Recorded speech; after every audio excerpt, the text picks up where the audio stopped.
Mi nombre es Juan Ocio Acuña y yo estoy vinculado a la Universidad Católica desde el año 1960, en que me presenté para poder seguir estudios de Derecho. En un primer momento esa era mi vocación, mejor dicho, era la vocación de mi padre, que quería que estudiase Derecho. Tenía que hacer mis 2 años de letras y luego escoger la especialidad que iba a seguir, definir la especialidad. En mi segundo año de letras, en el curso de preseminario, que era un curso de metodología en donde se enseñaba la metodología, en ese segundo año yo me inscribí en una instructoría que trataba sobre los comentarios reales del Inca Garcilaso de la Vega. Esa fue la primera vez que tuve la oportunidad de poder profundizar sobre la cultura incaica y interesarme por este tema que a la larga me conduciría después a ser antropólogo e historiador. Cuando se crea la especialidad de antropología, me llaman para que dicte el curso de etnohistoria. Es Julio Romaní y Aida Vadillo los que se encargan de organizar esta antropología. Antes había funcionado como un seminario con el doctor Jean Bellard, ¿no?, francés, pero no era una especialidad. La especialidad de antropología prácticamente se materializa por los años del 64, 65 más o menos, ¿no? Y es allí cuando está de profesor Franklin Pease, pero tiene que viajar al extranjero y me pide que yo lo reemplace dictando el curso de etnohistoria. Así que ya estaba vinculado con la antropología incipiente que existía en la Universidad Católica y que funcionaba como parte de letras. Porque antropología pasa a sociales allá por los años del 68 a instancia del padre Manuel Marsal. El padre Manuel Marsal es con el padre Manuel Marsal y con Fernando Fuenzalida y otros profesores que antropología pasa a integrarse dentro de la especialidad de ciencias sociales que incluía sociología, antropología y economía, ¿no?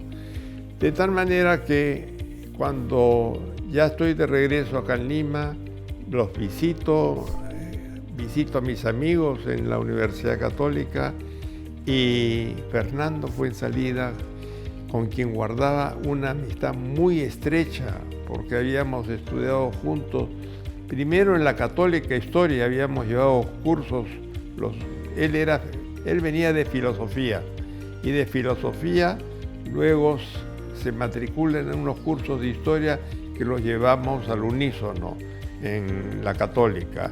Y también después él estudia en San Marcos antropología, así que siempre estuvimos bien unidos. Y cuando se entera que estoy acá en Lima y los he visitado, me dice: Juan, ¿por qué no te vienes a enseñar acá a la Universidad Católica? Vente, que nos encontramos en circunstancias que pueden ser muy favorables para ti. Estamos negociando con la Fundación Ford para conseguir un apoyo económico para crear una maestría en ciencias sociales que serviría para ayudar a los estudiantes de sociología, a los estudiantes de antropología, a los estudiantes de economía, pero sobre todo sociología y antropología.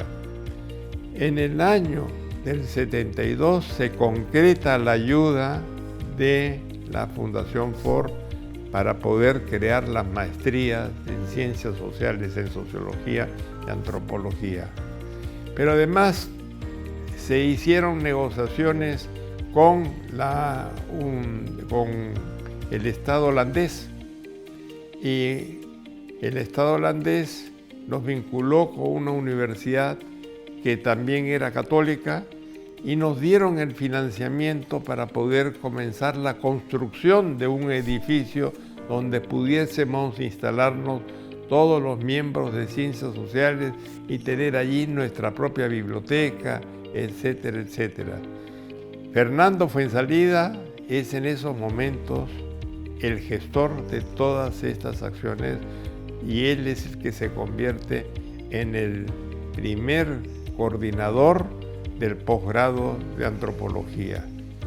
Después de él, ya por los años del 75, lo sucede Enrique Mayer. Luego del periodo que cumple Enrique Mayer como coordinador, yo me convierto en su sucesor. Eso es alrededor de 1976 más o menos, y lo que caracteriza en esos tiempos el posgrado de antropología era la posibilidad de poder atraer estudiantes no solamente egresados de la Universidad Católica, sino egresados de otras universidades del país y también del extranjero. Para lograr conseguir que pudiésemos atraer a más estudiantes por años, conseguí un financiamiento adicional de la Fundación Ford para poder viajar a distintos países de América Latina para promover lo que estábamos haciendo y además conocer lo que estaban haciendo en Colombia, por ejemplo, lo que se hacía en Uruguay, lo que se hacía en Paraguay, lo que se hacía en Brasil. Bueno, todo esto nos resultó utilísimo. Por ejemplo, no solamente logramos darnos a conocer, sino que ya hasta nos invitaron a las reuniones que ellos tenían. Por ejemplo, la Asociación Brasilera de Antropología todos los años tenía una conferencia donde reunía a todos los antropólogos brasileños. Pues bien, cuando yo estaba desempeñando este papel de coordinador, invitaron a un grupo de profesores peruanos para que fuéramos allí, donde estaba el doctor Alejandro Ortiz, Jorge Flores Ochoa, que enseñaba en el Cusco, y mi persona. Participamos, fuimos los primeros peruanos que participamos en estas reuniones de la Asociación Brasilera de Antropología. Nuevamente el énfasis estaba puesto en las asesorías, ¿no?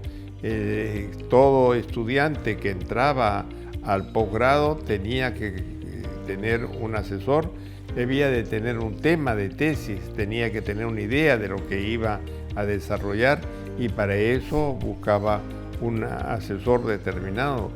Pero no solamente tener asesores, sino la posibilidad de poder salir de trabajo de campo, salir al campo a tener una experiencia vital directa con las poblaciones que investiga el antropólogo. De tal manera que ya comenzamos a darnos a conocer y comenzaron a venir estudiantes de distintas partes, porque la gran ventaja de las becas de la Fundación Ford que daban los estudiantes es que podían ellos dedicarse a estudiar a tiempo completo la antropología. Entonces las clases las podíamos dictar por las mañanas y las podíamos dictar por las tardes, pero cada estudiante tenía que concentrarse y no trabajar en nada más que en el posgrado de antropología.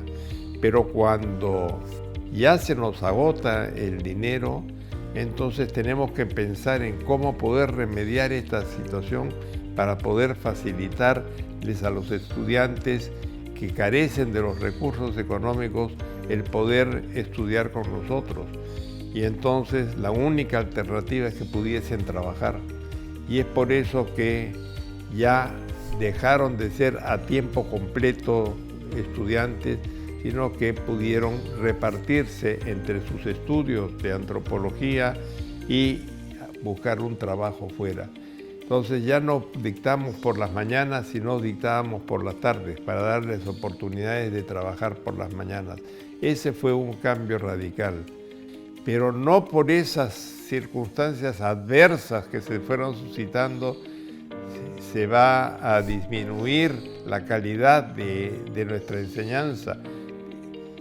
Y los que me han sucedido han ido creando otras especialidades dentro de estos posgrados, de tal manera de que no fuimos una especialidad estática, fuimos siempre una especialidad dinámica que ha tratado de irse acomodándose a los tiempos, y eso es lo que yo creo que le da el prestigio a esa especialidad. Y yo confío que así va a seguir en el futuro, porque los que se están encargando, como Guillermo Salas, por ejemplo, o como fue Maquena, o como han sido otros coordinadores, ellos han tratado de darle un nuevo impulso a la antropología, y ahora es más variada, tiene nuevos cursos, tiene nuevas posibilidades, tiene nuevas alternativas, y ha permitido integrarnos a otras especialidades, de tal manera que yo le auguro muy grandes éxitos en estos 50 años que han cumplido la especialidad. Estos 50 años se van a ir multiplicando por muchísimos años, y cada vez van a ir mejorando y mejorando, y va a tener una mayor difusión y un mayor reconocimiento en el Perú.